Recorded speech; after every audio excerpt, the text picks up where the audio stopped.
రేవంత్ రెడ్డి 2016లోనే చెప్పారు N convention సంగతి ఏంటి అని. ఇప్పుడు టాలీవుడ్ అగ్రహీరో నాగార్జునకు రేవంత్ రెడ్డి గట్టి షాకే ఇచ్చాడు. కేసీఆర్ సర్కారు దాదాపు 10 ఏళ్లు పాలనలో ఉన్నప్పటికీ కూడా నాగార్జునకు చెందిన ఎన్ కన్వెన్షన్ సెంటర్ను కూల్చలేకపోయింది. కానీ రేవంత్ సర్కారు మాత్రం 7 నెలల్లోనే ఎన్ కన్వెన్షన్ సెంటర్ను కూల్చేయడం విశేషం. 2016లో టీడీపీ ఎమ్మెల్యేగా ఉన్నారు రేవంత్ రెడ్డి. అప్పుడు అసెంబ్లీ సాక్షిగా చెరువును సగం ఆక్రమించి ఎన్ కన్వెన్షన్ నిర్మించారని కూడా సభ దృష్టికి తీసుకెళ్లారు. అక్కినేని నాగార్జున అక్రమ నిర్మాణంపై పేపర్లో వచ్చినప్పటికీ ప్రభుత్వం ఎందుకు చర్యలు తీసుకోవట్లేదని, ఏ శక్తులు అడ్డుకుంటున్నాయని ప్రశ్నించారు రేవంత్ రెడ్డి. మరి కేసీఆర్ పాలన పోయింది, రేవంత్ రెడ్డి సీఎం అవుతారని కలలో కూడా ఊహించి ఉండరు. ఇప్పుడు ఆయన సీఎం అయ్యారు. ఎన్ కన్వెన్షన్ సెంటర్ ను హైడ్రా ద్వారా కూల్చివేయించేశారు. మొత్తానికి టోకెన్ నెంబర్ 1 నాగార్జునకి ఇచ్చారు. మరి తర్వాత ఎవరు, అసలు ఏం చేస్తున్నారు? అక్రమ కట్టడాలని హైడ్రా కూల్చేస్తుంది. ఎంతో పలుకుబడి కలిగిన వాళ్ళ నిర్మాణాలను సైతం విడిచిపెట్టడం లేదు. ఇక మాదాపూర్లోని తుమ్మిడికుంట చెరువులో దాదాపు 3.5 ఎకరాలని ఆక్రమించి నాగార్జున నిర్మించిన ఎన్ కన్వెన్షన్ సెంటర్ పై కూడా హైడ్రాకు భారీగా ఫిర్యాదులు వెళ్లాయి. ఈ నేపథ్యంలో ఎన్ కన్వెన్షన్ సెంటర్ ను భారీ పోలీస్ బందోబస్తు మధ్య బుల్డోజర్లతో కూల్చివేత ప్రారంభించారు. ఇక నాగార్జున సినీ సెలబ్రిటీ. దీంతో ఈ కూల్చివేత ఇప్పుడు తీవ్ర చర్చనీయాంశమైంది.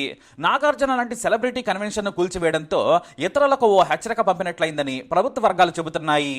మరి అసలు రేవంత్ రెడ్డి తెచ్చిన ఈ హైడ్రా ఏంటి, ఏం చేస్తుంది అనేది చూద్దాం. హైడ్రా అనే పేరు హైదరాబాద్ ప్రజల్లో వణుకు పుట్టిస్తోంది.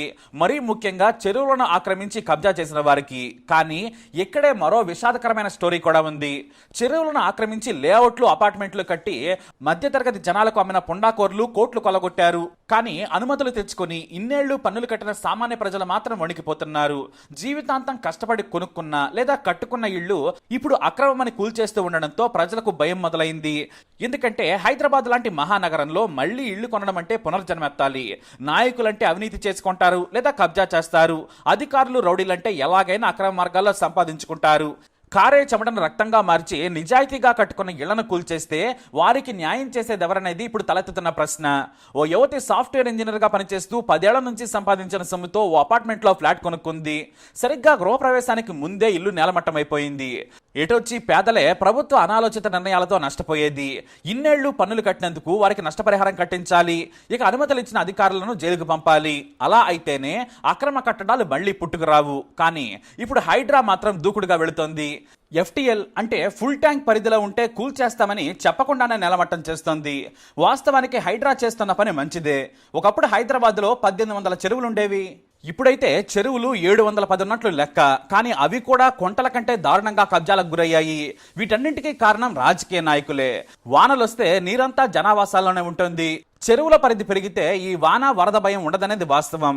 ఇప్పుడు అదే నాయకులు, మరీ ముఖ్యంగా కాంగ్రెస్ ప్రభుత్వం ఉక్కుపాదం మోపుతాం, అక్రమార్కులు, కబ్జాకోరుల గుండెల్లో నిద్రపోతామని చెబుతోంది. అసెంబ్లీలో ముఖ్యమంత్రి రేవంత్ రెడ్డి హెచ్చరికలు కూడా పంపారు. కానీ హైడ్రా పని మొదలుపెట్టిన రోజే బీఆర్ఎస్ లో గెలిచి కాంగ్రెస్ లో చేరిన దానం నాగేందర్ ఏకంగా హైడ్రా కమిషనర్ రంగనాథ్ ను హెచ్చరించారు. మీరు 4 రోజులుండి వెళతారు, మేము ఎక్కడే ఉంటాం, తొందరపాటు వద్దని వార్నింగ్ ఇచ్చారు. పేదల జోలికి రావద్దని ఆయన ఎమ్మెల్యే అన్న సంగతి కూడా మరిచిపోయి ఒక IPS ఆఫీసర్ను హెచ్చరించారు. కానీ ఆయన మాటలను సీఎం పట్టించుకోలేదు.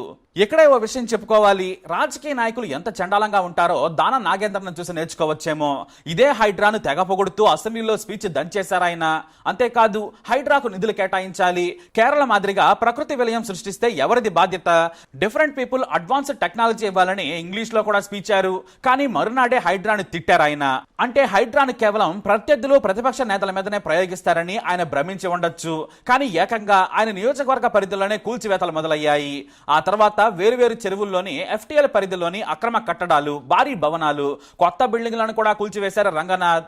శివరాంపుర కాలనీలో కొత్తగా నిర్మించిన భవనాలను కూడా హైడ్రా కూల్చివేస్తూ ఉండడంతో స్థానిక బహదూర్పుర ఎమ్మెల్యే మొహిబీన్, అతని కొడుకుతో పాటు కొంతమంది అధికారులకు అడ్డుపడ్డారు. దీంతో 14 మందిని అరెస్టు చేశారు. మొహిబీన్ మీద కేసు కూడా పెట్టారు అధికారులు. అంటే హైడ్రా చాలా సీరియస్ గా ఉందనేది వాస్తవం. అయితే ఇక్కడ తెలంగాణ సీఎం రేవంత్ రెడ్డి అసలు లక్ష్యం BRS నేత KTR ఫామ్ హౌస్ లక్ష్యం అనేది విశ్లేషకుల మాట. ఇదే ఫామ్ హౌస్ కారణంగా ఆయన కేసులను, జైలును ఎదుర్కొన్నారు. జన్వాడ ఫామ్ హౌస్ KTR దని దాని మీద డ్రోన్లు కూడా ఎగరేశారు రేవంత్ రెడ్డి. అయితే అది ఇప్పుడు FTL పరిధిలో ఉందనేది అధికారుల మాట. దీంతో జన్వాడ ఫామ్ హౌస్ ను కోల్చొద్దని దాని యజమాని హైకోర్టుకు వెళ్లారు. తాము సర్పంచ్ నుంచి అన్ని అనుమతులు తీసుకుని కట్టామని తెలియజేశారు. కానీ అధికారులు ఒప్పుకోలేదు. అయితే ఇక్కడ హైడ్రా పరిమితులు, పరిధి, విధులు ఏంటని కోర్టు ప్రశ్నించింది. ఏది చేసినా చట్ట ప్రకారం చేయాలని ఆదేశించింది.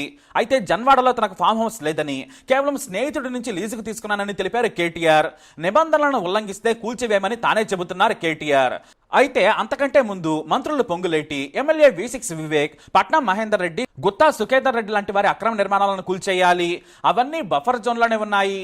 కావాలంటే శాటిలైట్ ఇమేజ్లు చూసుకోవచ్చు. మీ నిర్మాణాల జోలికి వెళ్లకుండా అధికారులను అడ్డం పెట్టుకుని పేదలు, సామాన్య ఇల్లు కూలగొడతామంటే చూస్తూ ఊరుకోమని హెచ్చరించారు. అయితే వాస్తవానికి హైడ్రా నిజంగా నిజాయితీగా పనిచేస్తుందని నిరూపించుకోవాలంటే ఎవరైనా అడిగేది ఒకటే ప్రశ్న: చెరువుల్లో ఉన్న పెద్ద రాజకీయ నాయకుల ఇళ్లను కూల్చివేయాలి. ఫామ్ హౌస్లు, గెస్ట్ హౌస్లను కబ్జాలు చేసి కట్టారనేది వాస్తవం. వారందరినీ నేలమట్టం చేయాలి. ఈ పార్టీ ఆ పార్టీ అనే తేడా ఉండకూడదు. వారందరినీ కూలగొడుతూనే ఇతర చెరువుల్లో ఉన్న సామాన్యుల ఇళ్లను కూలగొట్టాలి. ఇక్కడ హైడ్రా కానీ ప్రభుత్వం కానీ ఓ విషయం గమనించాలి. పేదలు కొనుక్కొని కట్టుకున్నారు, ఇతరులు కబ్జా చేసి లేదంటే డెడ్ చీప్ గా భూములు కొనుక్కొని వాటిని రిజిస్ట్రేషన్ చేసుకుని పెద్ద పెద్ద ఫామ్ హౌస్లు కట్టుకున్నారు.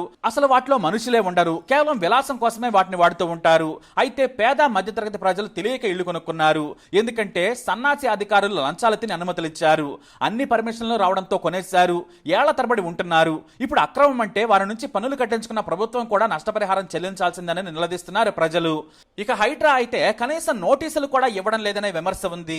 నోటీసులు ఇచ్చి కూలగొడితే కనీసం వాళ్ళు న్యాయం కోసం పోరాటం చేసే అవకాశమైనా దక్కుతుంది. ఇక హైడ్రా వెళ్లే ముందు ధనవంతులు, రాజకీయ నాయకుల ఫామ్ హౌస్లను కూలగొట్టి వాటి ఫోటోలను, వీడియోలను సోషల్ మీడియాలో పెడితే ప్రజలు కూడా హర్షిస్తారు. ఇన్నాళ్లకు కనీసం న్యాయం చేసే ప్రభుత్వం అధికారులు వచ్చారనే నమ్మకం కలుగుతుంది. మరోసారి ఎవరో ఇలాంటి చెరువుల్లో, ప్రభుత్వ భూముల్లో ఎవరో కూడా ఇల్లు నిర్మించరు, కట్టరు.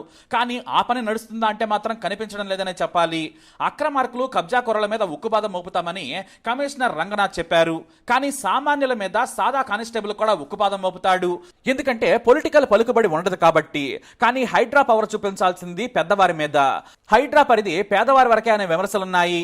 ఎందుకంటే GO 111లోనే రాజకీయ అవినీతి పరులు, కబ్జాకోరులు, దొంగల బంగ్లాలు ఉన్నాయనేది తెలిసింది. కానీ ఇప్పుడు GO 111 పరిధి హైడ్రాకు లేదు.